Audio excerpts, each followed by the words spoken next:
nuevamente todos un extraordinario día. En esta nueva sesión vamos a continuar con el curso de lógica jurídica y desarrollaremos el tema estructura del pensamiento jurídico. Para ello, tenemos como objetivos fortalecer los conocimientos de lógica en el estudiante y que el estudiante conozca la estructura del pensamiento lógico jurídico. Continuamos. Como hemos venido analizando, estudiando, trayendo a colación académica la lógica jurídica, hemos notado la importancia del juicio, la importancia de la estructura de la norma jurídica, la concepción como tal, y pues hoy nos tiene acá reunidos a través de la tecnología la importancia de estudiar la estructura del pensamiento jurídico desde el punto de vista de la lógica general. Como primer punto de estructura tenemos la definición, para ir adelantando de a poco la estructura. Luego tenemos la comprensión y la extensión. Seguidamente tenemos la propiedad. Entonces queremos que quede muy claro que la definición, la extensión del concepto es importante analizarla. Esto pues tiene varias aristas que trataremos de explicarlas en la medida de lo posible.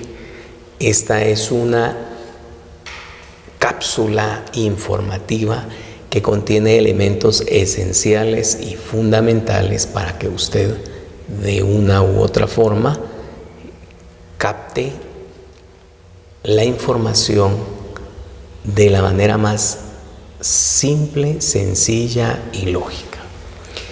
Como ya mencionamos, tenemos la definición como tal, ¿verdad? El concepto, y entendemos entonces que en la definición real de la lógica general, la misma tiene por objeto material los pensamientos, es decir, la estructura lógica de su pensamiento, como es el concepto, el juicio, el raciocinio como elementos generales que se desarrollarán a continuación. Previo a establecer una definición de concepto, varios filósofos han determinado la forma del pensamiento, de discernirlo, su naturaleza, su esencia, a efecto de una mejor comprensión.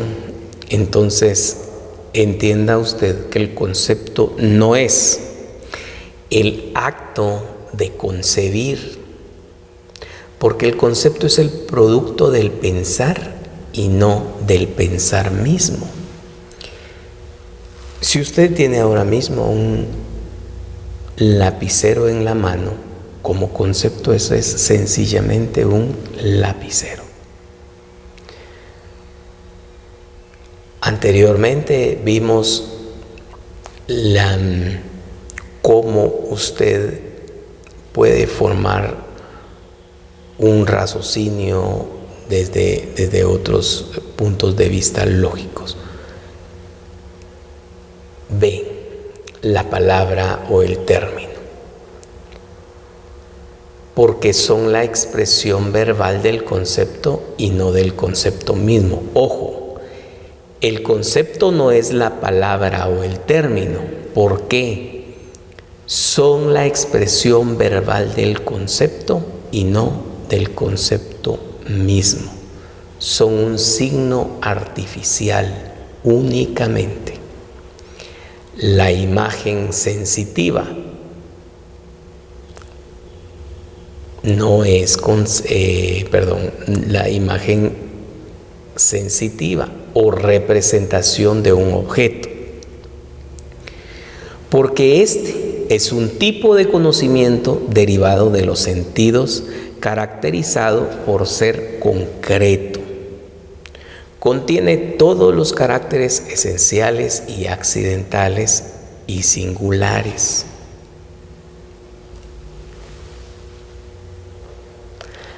La imagen mental corresponde únicamente al objeto. Les mencionaba, si ustedes ven un borrador, es simple y sencillamente un borrador, y no abstracto y universal como los conceptos. Además, no siempre se puede formar la imagen o representación del objeto de conocimiento, porque en dichos casos estos no son seres corporales. En materia mercantil nosotros podemos ver que hay muchos bienes incorpóreos, como una marca, por ejemplo. Solo es visual. Entramos entonces, luego de ver la definición, vemos el tema de la comprensión y la extensión.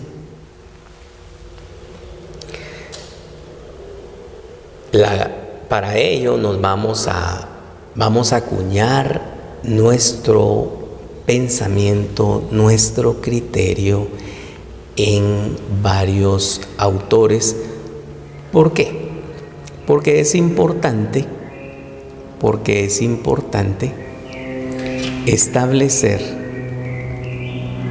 que ciertas cuestiones no son propias de quien habla, sino de otros autores que han escrito en relación a este tema, y pues nos han dejado legados importantes, mediante los cuales nosotros podemos extraer la información sin manipularla, siempre y cuando exista esa manipulación para generar conocimiento.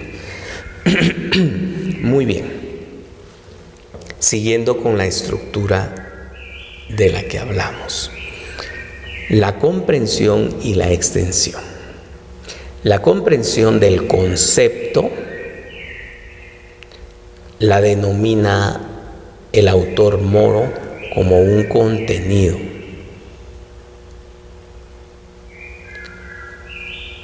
Define la comprensión del concepto como el conjunto de notas o propiedades, entienda esta parte, notas o propiedades que constituyen la esencia representada por un concepto.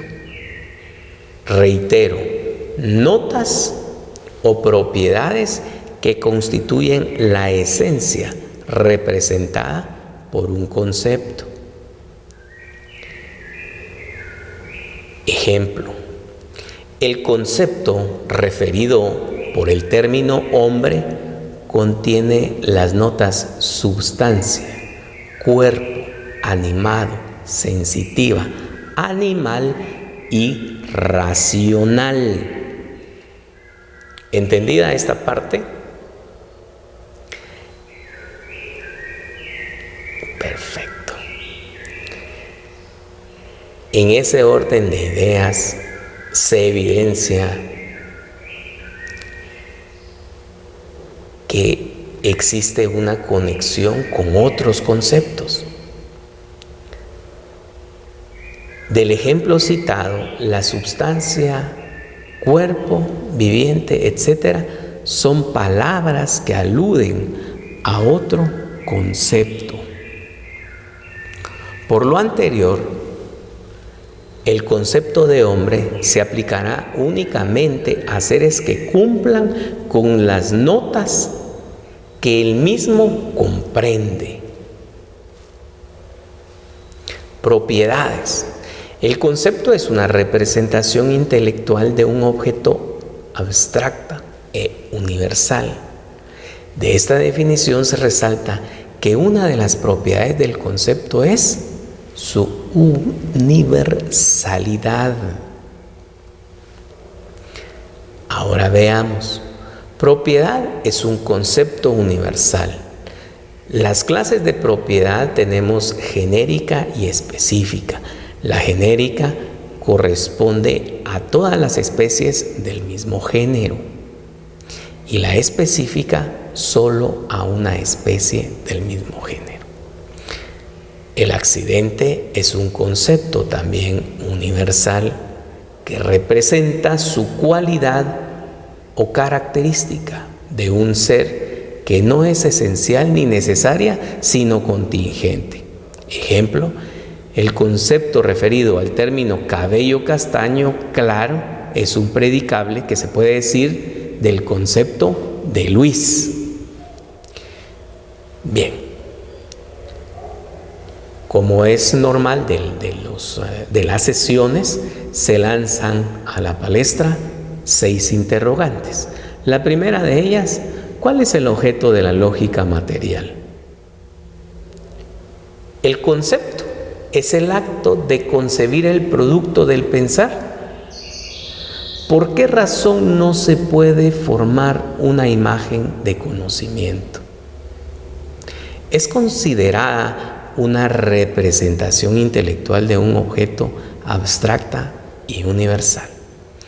¿Qué clases de propiedad del concepto conoce? Es un concepto universal que representa una cualidad o característica de un ser.